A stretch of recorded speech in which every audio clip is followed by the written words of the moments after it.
எரேமியா தீர்க்கதரிசன புஸ்தகம் 33ஆம் அதிகாரத்தின் 3வது வசனத்தை எல்லாரும் சேர்ந்து வாசிக்கலாம். என்னை நோக்கி கூப்பிடு, அப்பொழுது நான் உனக்கு உத்தரவு கொடுத்து நீ அறியாததும் உனக்கு எட்டாததுமான பெரிய காரியங்களை உனக்கு அறிவிப்பேன். இன்னொரு விசை கூட வாசிக்கலாம். என்னை நோக்கி கூப்பிடு, அப்பொழுது நான் உனக்கு உத்தரவு கொடுத்து நீ அறியாததும் உனக்கு எட்டாததுமான பெரிய காரியங்களை உனக்கு அறிவிப்பேன். ஆமென் சொல்லுங்க. ஹல்லேலூயா. இந்த நாள் செய்தியினுடைய தலைப்பு, நீ அறியாத, எட்டாத, உனக்கு புரியாத பல காரியங்களை கர்த்தர் உனக்கு அறிவிக்க போகிறார். ஹல்லேலூயா. கர்த்தர் நமக்கு அறிவிப்பார். எல்லாம் சொல்லுங்க, அப்படி எழுதிக்கங்க. கர்த்தர் நமக்கு அறிவிப்பார், கர்த்தர் நமக்கு சொல்லுவார். அல்லேலூயா. சொல்லுவாரா மாட்டாரா சொல்லுங்க. ஆண்டவர் சொல்லுகிறார், என்னை நோக்கி நீ என்ன செய்ய, கூப்பிடு. எல்லாம் சொல்லுங்க, என்னை நோக்கி கூப்பிடு. இந்த செய்தியை நீங்க அநேக இடங்கள்ல கேட்டிருக்கலாம். ஆனால் இன்றைக்கு ஆண்டவர் ஒரு வித்தியாசமான கோணத்திலே நம்மோடு பேச விரும்புகிறார். எத்தனை பேர் ஆமென் சொல்ல முடியும்?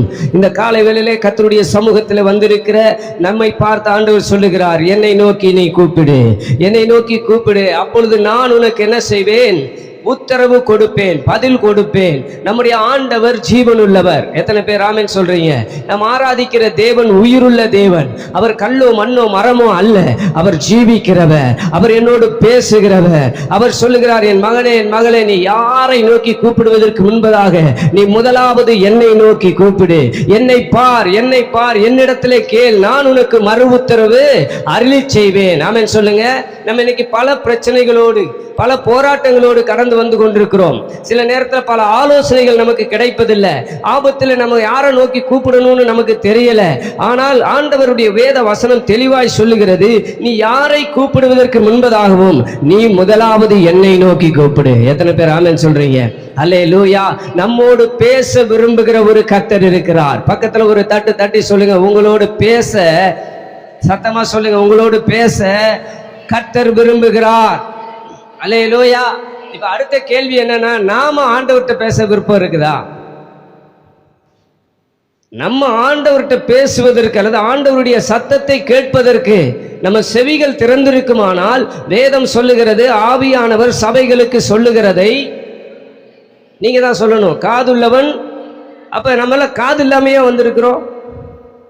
நமக்கெல்லாம் காது இருக்குதா? நல்லா பிடிச்சி பாருங்க, காது இருக்குதா?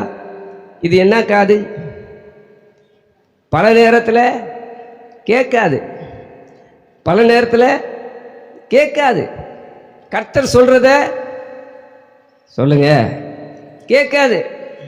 பல நேரத்தில் பெரியவங்க சொல்றத வாலிப பிள்ளைங்க காது கேட்காது. அந்த செவுட்டு ஆவிய இன்னைக்கு ஆண்டவர் நீக்கி போடுவாராக. ஆமென் சொல்லுங்க.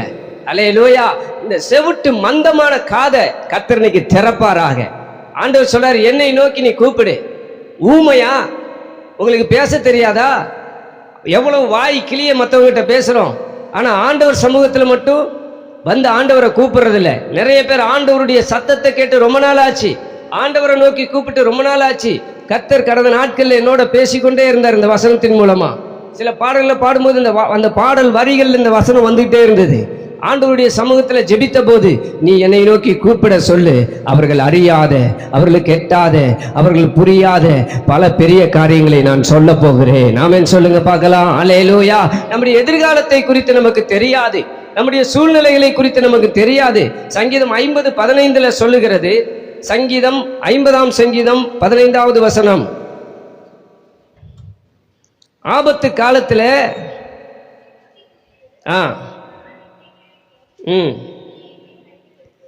சங்கீதம் 50:15 நாம் வாசிக்கிறோம், ஆபத்து காலத்தில் என்னை நோக்கி கூப்பிடு, நான் உன்னை. எரேமியா 33:3 சொல்லுகிறார், நீ என்னை நோக்கி கூப்பிடு, நான் பதில் தர்றேன். சங்கீதம் 50 சொல்லுகிறார், என்னை நோக்கி கூப்பிடு, நான் விடுதலை தர்றேன். என்னங்க ஆண்டவர்? விளங்குதா உங்களுக்கு? 91ஆம் சங்கீதம் 14வது வசனம். 91:14.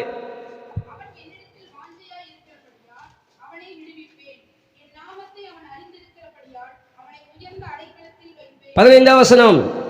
அவன் என்னை நோக்கி கூப்பிடுவான், நான் அவனுக்கு மறு உத்தரவு அருளி செய்வேன், ஆபத்தில் நானே அவனோடு இருந்து அவனை தப்புவித்து அவனை கனப்படுத்துவேன். பாத்தீங்களா? எரேமியா 33:3, சங்கீதம் 50:15 ரெண்டும் சேர்த்து இந்த வசனத்தில் இருக்குது. இருக்கா? 91:15 இருக்கா பாருங்க. என்னை நோக்கி கூப்பிடுன்னு சொன்னாரா? மறு உத்தரவு அருள்வேன்னு அந்த ஒரு வசனத்தில் சொன்னாரா? சங்கீதம் 50 என்ன சொன்னாரு? ஆபத்துல கூப்பிடு, நான் உன்னை விடுவிப்பேன்னு சொன்னாரா? அது ரெண்டையும் சேர்த்து இந்த வசனத்துல சொல்லி இருக்கிறார். அவன் என்னை நோக்கி கூப்பிடுவான். எல்லாரும் சேர்ந்து சொல்லலாமே, நான் ஆண்டவரை நோக்கி கூப்பிடுவேன், அவர் எனக்கு மறு உத்தரவு கொடுப்பார், என் ஆபத்தில் அவரே என்னோடு இருந்து இயேசுவே என்னை தப்புவித்து இயேசுவே என்னை கனப்படுத்துவார். எத்தனை பேர் ஆமென் சொல்றீங்க? ஒரு ஆபத்து வரும்போது, ஒரு சூழ்நிலை வரும்போது, நமக்கு எதிர்காலம் கேள்விக்குறியா இருக்கும்போது, எங்கே நான் விழுந்து விடுவேனோ, எங்கே நான் தோற்று போய் விடுவேனோ என்று சொல்லும் போதுதான் ஆண்டவர் நமக்கு ஜெயத்தை கொடுத்து அங்கே கனத்தை வைத்திருக்கிறார். எத்தனை பேர் ஆமென் சொல்றீங்க? ஹல்லேலூயா.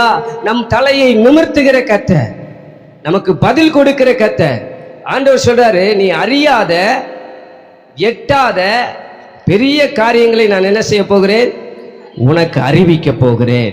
இதுவரைக்கும் நான் அதை சொல்ல வரேன், இதுவரைக்கும் நாம் கேள்விப்பட்டிராத நம்முடைய வாழ்க்கையை குறித்த பல ரகசியங்களை கர்த்தர் நமக்கு சொல்லிக் கொடுக்க போகிறார்.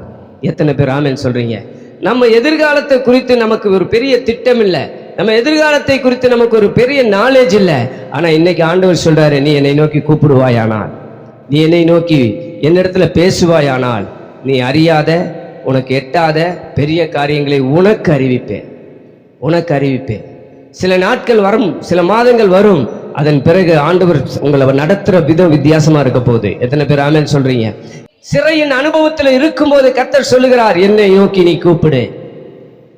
பலவீனப்பட்ட போது ஆண்டவரை நோக்கி கூப்பிடு. ஆபத்தான சூழ்நிலையை கர்த்தரை நோக்கி கூப்பிடு.